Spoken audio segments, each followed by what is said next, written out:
कौसल्या सुप्रजा रामपूर्वा सन्ध्या प्रवर्तते उत्तिष्ठ नरशार्दूल कर्तव्यं दैवमाह्निकम् कौसल्या सुप्रजा रामपूर्वा सन्ध्या प्रवर्तते उत्तिष्ठ नरशार्दूल कर्तव्यं दैवमाह्निकम् उत्तिष्ठोत्तिष्ठ गोविन्द उत्तिष्ठ गरुडध्वज उत्तिष्ठ कमलाकान्ता त्रैलोक्यं मङ्गलं कुरु उत्तिष्ठोत्तिष्ठ गोविन्द उत्तिष्ठ गरुडध्वज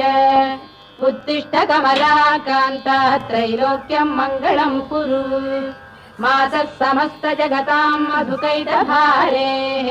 वक्षो विहारिणि मनोहर दिव्यमूर्ते श्रीस्वामि निःश्रित जनप्रियदानशीले श्रीवेङ्कटेश दयिते तव सुप्रभातम्।